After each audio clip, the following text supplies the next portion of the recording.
South Elmsall, a small town in South Yorkshire, once a prosperous coal mining community until the pits closed. The victims weren't just the miners, but their families too.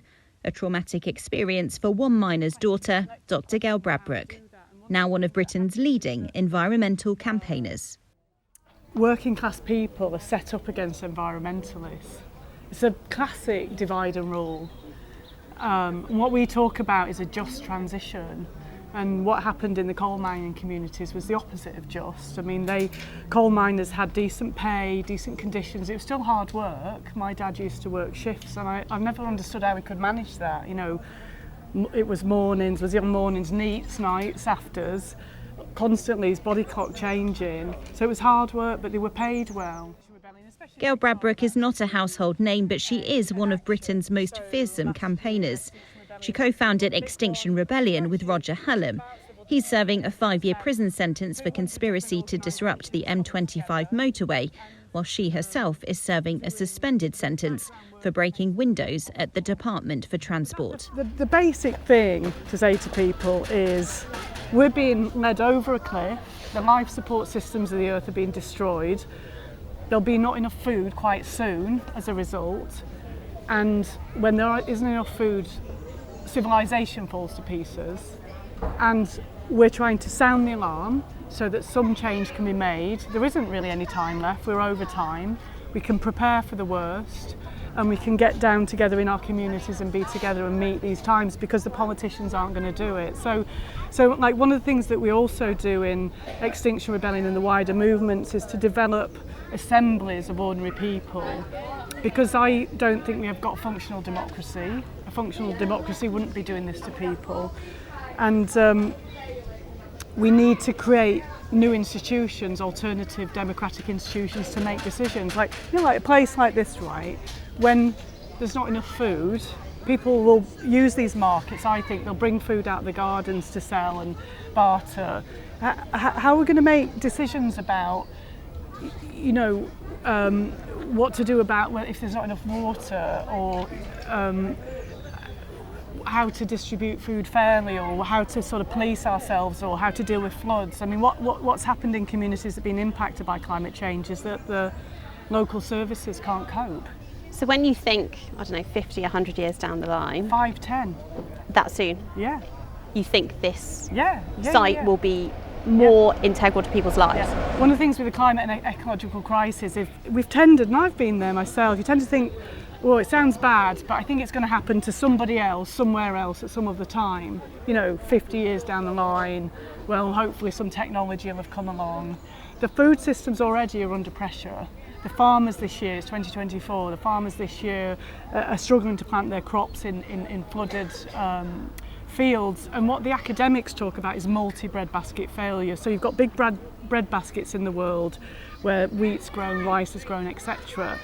And you only need 1 or 2 of those to not be able to produce enough food, and the transport systems to break down with the canals, Suez, Panama canals, etc. Food prices start to go up. It's already happening. Cost of living crisis. That's when the pressures come on people. Dr. Bradbrook has worked as a biophysicist in India and France. Her environmental activism has been driven by the data on climate change and its impact not just on richer nations, but also the global south. She is rooted in shock at the destruction of her community. I mean, it's a grave, isn't it? That's what it's a grave to what's this community that was strong together and had that depth of community. Makes me feel very angry and upset what they did to us, and that's what neoliberalism has been doing. You know, it's a sort of form of capitalism on crack cocaine, I think, that's taken over the world.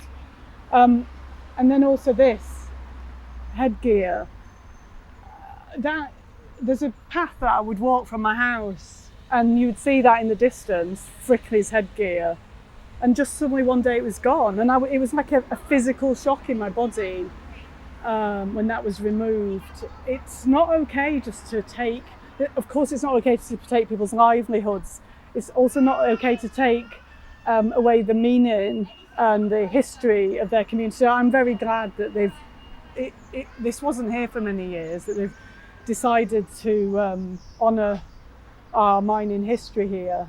And is that destruction essentially what's spurred you on to do everything that you've done through your adult life? It's part of the sense of injustice, you know, and also to have that body memory of what community is. These industries will have to be closed down, and there are parts of the UK that, you know, have focused on the oil industry, for example. We can't let that happen to them. We have to find a just transition, which means, you know, there needs to be new industries that come forwards, obviously ones in renewable technologies. There's a lot of transferable skills, it turns out, with sort of offshore wind and the oil sector. So we can do that if we want to. It's the issue of whether the powers that be really want to, because it's not about taking care of people. The way things are set up at the minute aren't about where, you know, you'll make a grave to a community and just move on and leave it in a mess, you know. The action that you've taken personally has been, as you say, civil disobedience. You've been arrested, you've been charged, and you're serving a sentence now? Is that right? It was a suspended sentence, so in the end I didn't have to go to jail. I went to the dock with my prison bag in hand because the judge has said I was not allowed to talk about climate change. I wasn't allowed to tell the jury about civil disobedience theory. I wasn't allowed to tell him about how I felt as a mother and my responsibilities. I wasn't allowed to talk about government policies and how they'd lied to the British public. All of that was not relevant, was what they said. Because what they do is they sort of play this game with what defences you have in law, and if you use a certain one, they've taken them to the High Court and closed them down.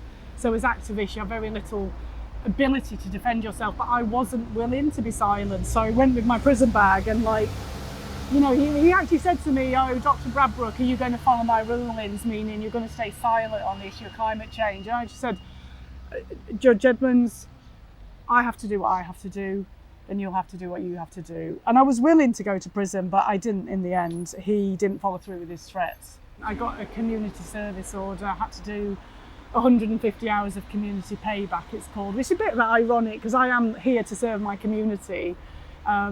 I was sweeping the streets and cleaning boots, so you just have to suck it up, don't you? There's consequences when you do acts of civil disobedience. Would you do it again? Yeah, if it was going to make a difference, for sure. Yeah. I mean, I wouldn't do it right now. I've got a suspended sentence. I'll be straight in jail. I've got more that I can do outside of jail, but I think each person needs to make their choice in their circumstances. Gail has strong memories of the moment she first took direct action, traumatised when developers concreted over the fields she played in as a child. And then one day I came around the backs and they'd started to build either this or its precursor.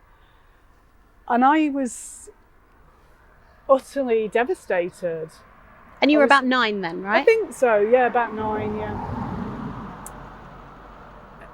I'm not saying that we shouldn't industrialise, but let's just describe the emotion of it. It was this concrete had all appeared, and I think there might have been sort of some concrete mixer, and I was a really good girl, but I threw it over. I was so enraged that they'd, you know, concreted over my field, and like nobody asks. I think there's a way to build what things that we might need, but first of all by asking people what their priorities are, and ask the children as well. Like, why don't children get a say? It's their field that's being removed. And then maybe if you ask nature about it, what would nature say? Well, because actually some big fields can be green deserts, it's the edges. Maybe there's some way in which you can create wildlife corridors and you can make sure there's minimal concrete or whatever. So it was a feeling of devastation, and we know there's this phrase in environmentalism called shifting baselines. There was a lot more insects, there's been a 70% decline, I think 77% in sparrows, earthworms 80%, something like that. And with each generation it becomes so-called normalised, but we're in the 6th mass extinction event, and it's going to accelerate over the coming years. We're going to lose so much, and it's a process of grieving and loss, and I think my grieving started here, really. And that physical response, like pushing over that concrete mixer, and the emotional impact that also had on you, is that what kind of spurred you on into adult life, into trying to make this difference now? It feels like there's been a lot of emotional impacts in your childhood that have then eventually led to you becoming the activist that you are. It was unjust. I wasn't asked about it. And yeah, that loss, I think there's a few different things about my childhood. There's loss and there's injustice.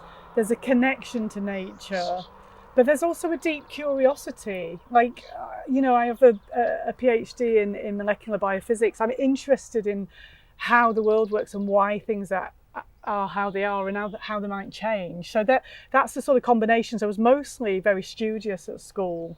And one of the things I would do to recover even from some of the bullying and all the horrible stuff that happens in schools was to record my school notes onto a little cassette recorder and plug in and go running to Howell Woods, which is a bit of a run from here.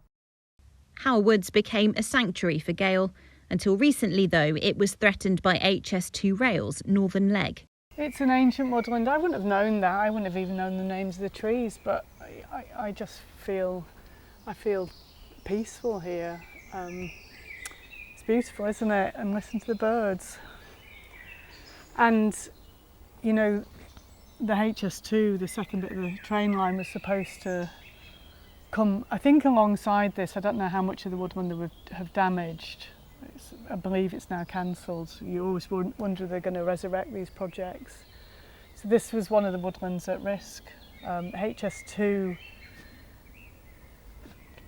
created a deforestation bigger than that of the First World War in this country. 300-year-old oak trees, had activists living in them. And when I heard Howell Wood was on the list, was it probably not a dissimilar feeling to the one that I described earlier with them putting this concrete on top of the field I used to play in. I felt like somebody was attacking my family, and I don't think that's a metaphor. This is my family. This is my family, and what do you do if somebody's just going to come and decimate it?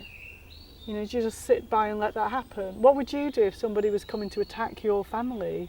This is what it feels like for environmentalists, and I wonder why it doesn't feel like that to more of us. Maybe it does, and maybe we have to just tune it out because it's too big a feeling. So then what will you see as success then, in terms of the action that you take through your lifetime, what you're trying to encourage people to do, the government, the financial sector, all those big elements within society that need shifts, according to Extinction Rebellion? What will you see as success? The way I've started adopting this phrase from somebody else is that we'll have a better apocalypse. A lot of these institutions won't be relevant in a few years' time. I can't say how many, but according to there's a certain social science called collapsology that studies civilizational collapse. It's more French than here, but there are collapsologists here. And the leading collapsologist here, Professor Jem Bender, looking at the data, said our civilizational collapse has started in 2015, right? So how do you measure success in the face of collapse and the climate system falling into a new state when you can't grow food as well? I mean, there is no success, is there?